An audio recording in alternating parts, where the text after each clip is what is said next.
Hi viewers, welcome to our channel. ఈ వీడియోలో మనం మెయిన్‌గా మాట్లాడబోయే విషయం ఏంటంటే, ఉమ్మడి పశ్చిమ గోదావరి జిల్లాలోని ఉండి నియోజకవర్గం అనేది చాలా కీలకం. అయితే ఈ ఉండి నియోజకవర్గానికి సంబంధించి ఎంతమంది ఎమ్మెల్యేల కింద లెగ్గినా కానీ, ప్రతి ఒక్కళ్ళు కూడా క్షత్రియ కమ్యూనిటీకి సంబంధించిన వ్యక్తులు. అంటే రాజులు ఎవరైతే ఉన్నారో వాళ్ళకి సంబంధించిన వాళ్ళే ప్రతి ఒక్కళ్ళు కూడా. ఇప్పుడు త్రిపుల్ ఆర్ కానీ, గతంలో మంతెన రామరాజు కానీ, అంతకుముందు పాతపాటి సర్రాజు గాని, అంతకుముందు కలిదిండి రామచంద్రరాజు గారు గాని, ఇలా ఎవరైతే ఉన్నారో వీళ్ళందరూ కూడా క్షత్రియ కార్పొరేషన్‌కి సంబంధించి క్షత్రియ సామాజిక వర్గానికి చెందిన నేతలు. అయితే ఉండి నియోజకవర్గంలో వైఎస్ఆర్‌సీపీ పార్టీ అనేది ఇప్పుడు చాలా బలహీనపడ్డది. ఆ పార్టీ నేత కింద ఉండి నియోజకవర్గ ఇన్ఛార్జ్ కింద ఉన్న పీవీఎల్ నరసింహరాజు గారైతే పార్టీకి దూరం అవుతున్నట్లు కొంత సమాచారం అయితే మనకైతే తెలుస్తుంది. ఎందుకనంటే ఇప్పుడు వరకు కూడా అంటే 2024 ఎన్నికలు జరిగి ఇప్పుడు వరకు కూడా దాదాపుగా 8 నెలల సమయం అయితే అయింది. ఈ 8 నెలల సమయంలో కూడా చాలా కీలకంగా చూసుకుంటే పీవీఎల్ నరసింహరాజు గారు పార్టీకి సంబంధించిన కార్యక్రమాల్లో ఎక్కడ కూడా పాల్గొనట్లేదు. కనీసం బయట కూడా ఎక్కడ కూడా పార్టీ వ్యవహారాల్లో గాని, మెయిన్‌గా జగన్మోహన్ రెడ్డి గారికి సంబంధించిన మీటింగుల్లోనే కానీ ఎక్కడ కూడా ఆయన ప్రస్తావన అనేది రావడం లేదు. ఆయన కూడా కనిపించడం లేదు. ఆయన స్పందన అనేది లేదు అనేటట్టు మనకి చాలా క్లియర్ కట్‌గా తెలుస్తుంది. ఖచ్చితంగా ఇదే గాని నిజం అయితే రాబోయే రోజుల్లో మెయిన్‌గా ఉండి నియోజకవర్గం నుంచి వైఎస్ఆర్‌సీపీకి చాలా గట్టి షాక్ తగులుతది. ఇప్పటికే కూడా 2 సార్లు వైఎస్ఆర్‌సీపీ పార్టీ అనేది ఉండి నియోజకవర్గంలో ఓడిపోయింది. 2019లో పీవీఎల్ నరసింహరాజు గారు ప్రత్యేకించి కూడా మంతెన రామరాజు అంటే టీడీపీ అభ్యర్థి మీద దాదాపుగా 30,000 పైచిలకు ఓట్లతో ఆయనైతే ఓడిపోవడం జరిగింది. మళ్ళీ ఆయన ఓడిపోయారని చెప్పి పార్టీ ఇన్ఛార్జ్ బాధ్యతల నుంచి 2019 ఎన్నికలు అయిపోయిన తర్వాత ఆయన్ని తప్పించి ఆ పార్టీ ఇన్ఛార్జ్ బాధ్యతలనేవి గోకరాజు రామరాజు గారికి అంటే అలియాస్ గోకరాజు గంగరాజు గారి తమ్ముడు గారు ఎవరైతే ఉన్నారో ఆయనకి అప్పచెప్పడం జరిగింది. అయితే ఆయన వయసు రీత్యా కొంత ఆరోగ్య పరిస్థితుల దృష్ట్యా ఆయనైతే 2024లో ఆయన సీటు వద్దనుకోవడం జరిగింది. ఆ సీటుని మళ్ళీ పీవీఎల్ నరసింహరాజు గారికి ప్రత్యేకించి కూడా పార్టీ ఇన్ఛార్జ్ పదవి బాధ్యతలు ఆయనకే కట్టబెట్టారు.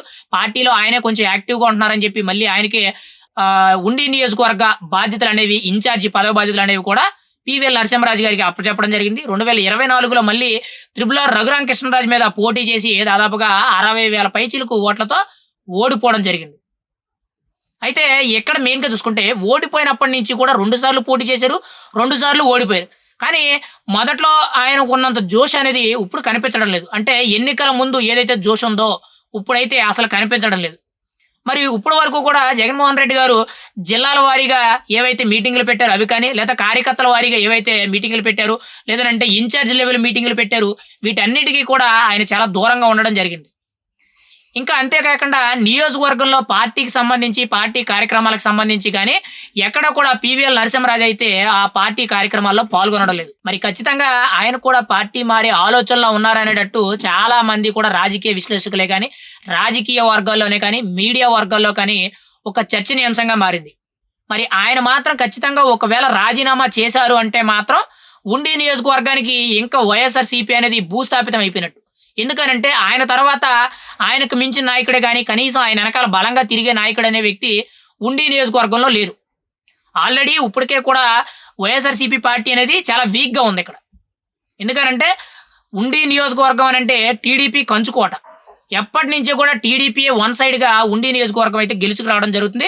పైగా ఆ పోటీ కూడా క్షత్రియ సామాజిక వర్గానికి చెందిన నేతలు అంటే రాజులకి మధ్య పడుతుంది తప్పితే ఎక్కడ కూడా ఇటు క్షత్రియ సామాజిక వర్గం నుంచి ఆపోజిట్‌గా వేరే క్యాస్ట్‌లు అంటే బీసీలు గాని, ఎస్టీలు గాని, ఓసీల్లో వేరే క్యాస్ట్ వాళ్ళు గాని వీళ్ళెవరికీ కూడా పోటీ పడడం లేదు. కేవలం ఉండి నియోజకవర్గం అంటే ఖచ్చితంగా క్షత్రియ సామాజిక వర్గానికి సంబంధించి ప్రతి ఒక్కరు కూడా పోటీ చేయడం జరుగుతుంది.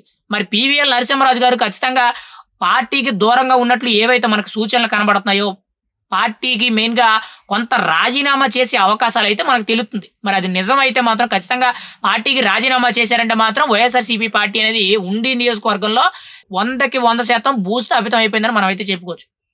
మాక్సిమం ఓట్లయితే ఒక 30, 40 వేల ఓట్లనేవి ఖచ్చితంగా నికరంగా ఉంటాయి. అంతకు మించి అయితే ఎక్కువ ఉండవు. కానీ వాళ్ళని ముందుకు తీసుకెళ్లాలంటే ఒక బలమైన నాయకుడు అవసరం అయితుంది. మరి పీవీఎల్ నరసింహరాజు గారు చూస్తుంటే ఇప్పటి వరకు కూడా ఎక్కడా కూడా ఎదరికి రావడం లేదు. ఆయన ఎక్కడ పార్టీ కార్యక్రమాల్లో పాలు పంచుకోవడం లేదు. ఖచ్చితంగా ఆయన రాజీనామా చేసినట్లయితే మాత్రం వైఎస్ఆర్‌సీపీ ఉండి నియోజకవర్గానికి ఇంకా శాశ్వతంగా కూడా దూరం అయిపోయినట్టేనని చెప్పి మనం బలంగా చెప్పుకోవచ్చు. మరి ఏం జరుగుద్ది? ఖచ్చితంగా వైఎస్ఆర్‌సీపీ పార్టీ మళ్ళీ ఉండి నియోజకవర్గంలో పుంజుకుంటుందా? ఎదరకు వెళ్తుందా అనేది మనమైతే చూడాలి.